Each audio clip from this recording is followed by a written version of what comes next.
When I'm just not someone that could sit back and watch a system grind kids up and spit them out. And I just dove in full force. I have kids that come in with tattoos on their face, and I've learned that right there is a cry for help, or you're hiding from something, or there's something so traumatizing that happened in your life that you're putting on literally a literal mask so that you never have to face that. And I've literally seen from the kids who most people would say are the most far gone, like give up on him, he's never going to change. Some of those kids are the greatest leaders and the folks that change the most and end up changing so many people who see them change and now want to change. Right. Yeah. And I've often actually thought that this idea that sort of trying to understand what gets somebody to a place, I mean, it's essential obviously for kids. I also actually think it's essential in our adult system, where people come in and again are defined by the singular moment in their life. And there's no effort to really understand what got them to that place. I mean, the other part of your work that really interests me is that you're really working a lot on the back end, where young people, not only juveniles, but also young men, 18 to 24, are getting out of prison, which I think is a really critical moment. I mean, here in the city of Chicago, for example, last year we had 12,000 former inmates, 12,000 mostly young men released from prison into mostly 5 neighborhoods in the city of Chicago. And yet, there are very little resources available to them, and of course most of them are marked by having a felony, which makes their lives so difficult. And I'm curious what you've seen in the young men you've been working with and what the needs are. Yeah, I mean, we've had, there's been some great policy victories recently in California around youth. As Lori mentioned, ending the trying youth as adults and giving them life without parole. SB 9 passed in 2012, which gave them the chance to go to court and get their sentences reduced. The next year, we passed a pivotal piece of legislation with the help from the MacArthur Foundation on about 6,000 people in adult prisons who committed crimes as children. David Negretti, the kid I mentioned who got 300 years, was one of them, and actually inspired the legislation. And 9 Republicans came on board, Newt Gingrich, Grover Norquist, and it became a huge bipartisan rallying cry, passed the bill, and those 6,500 young people who were told you're never getting out of prison all get to go to the parole board at either 15, 20, or 25 years. And David Negretti, who had a 300-year sentence, goes to the parole board in 7 years. So it's interesting seeing the type of people coming home, because sure, we have our very young folks that went into the juvenile system and did 2-3 years, and they're coming home at 18, 20, 21, 22.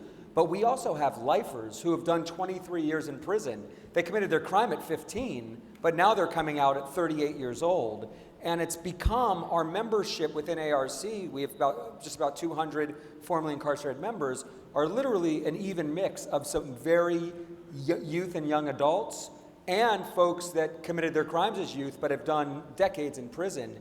And the mentoring component of it, where the older folks, these are guys that have done 20 years in prison and haven't touched a drug in 20 years and had to jump through crazy hoops to get through a parole board, and to pairing them up and having the older guys mentor the younger guys and take them, kind of help them re-enter, has been a huge component in that peer mentorship component. But one of the things that we talked about yesterday is we surveyed our membership on our private Facebook page in terms of what are the services you need the day you walk out, what was the most important. And always expecting jobs to be number 1, it wasn't. Jobs was number 3. Number 1, leaps and bounds, was housing. That we don't want to leave prison a changed person and be put right back in the exact same home or environment that became incredibly dysfunctional for us in the first place. So housing was number 1. Mentoring was number 2. These formerly incarcerated folks said that it was more important to have an adult in their lives that care about them, that's there for them, that's consistent for them, than even a job. And then jobs was number 3, and the issues of trauma and childhood trauma and being to overcome that trauma was number 4. So we worked with our membership, our formerly incarcerated members, to design a supportive housing initiative in partnership with the community colleges. So we created the ARC College Dorm. And today, at one of the community colleges in LA, directly across the street, we master lease an apartment building, and there's 24 young people on probation and parole living there, supporting one another, support services, life skills staff, trauma therapists, counselors at the school, and we've completely and totally wrapped around them. So not only do they have their peer support with each other as they go through school, 2 kids have just transferred to 4-year universities, and 1 is on the way. And so we're looking in LA, talking to all the other community colleges. We have a very robust community college system in California, 112 colleges, the largest system in the whole world. So we're looking to scale this majorly. I think the housing component is a really important one, and I think one that we don't really think about much. I mean, here, for example, again, in Illinois, I don't know whether this is the case in California. I mean, not only is there a shortage of housing for people getting out of prison, the number of beds in halfway houses have just decreased over the years, especially with these coming state cutbacks. But if you have a felony, you can't live in subsidized housing. And so, which means we changed that 2 weeks ago in Los Angeles. So now, if you're on probation, parole, or have a felony, you can get a Section 8 voucher. First time in decades. And it's something I think we should try to implement here as well.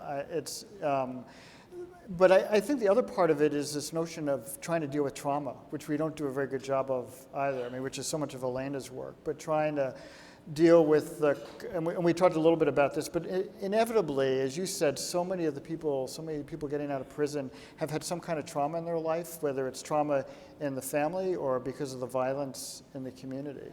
Those things stick with you for so long, and dealing with those issues, or even having adults in your life where you can be open enough to tell something that some can think is very embarrassing, that's as important as finding that job. That's as important as providing that housing. You know, the other part of it, we talked a little bit about this yesterday, so you're a filmmaker, you're a storyteller like me, and so you must think about this a lot, but so how do you engage people? You're talking about a population that most people have very little to do with and probably have incredible preconceptions about, and maybe don't want to have anything to do with. So how do you engage people on these issues? I mean, I think we in the entertainment business are quite to blame for a lot of this. If you look at the images you get of young Black and Hispanic men in the media, it's quite negative. You get all the bad stories, but you don't get the success stories. You don't get the triumphs. And there's so many triumphs to share. So I've taken a brief sabbatical from the film business. I saw 12 Years a Slave, and I'm just like, no more comedies. Like, these are the type of movies I want to make. And these are the type of stories I want to tell. And I mean, I sat watching a trial of one of my kids, and I saw the way the jury reacted to a gang investigator on the stand, and I realized that this jury is sitting there based on messages and deliberating based on messages that they've seen over years on the news of this gang crime and that gang crime, and the messaging is just completely off here. And sure, like, so much is politics and so much happens in our legislatures and with our governors, but they represent the people.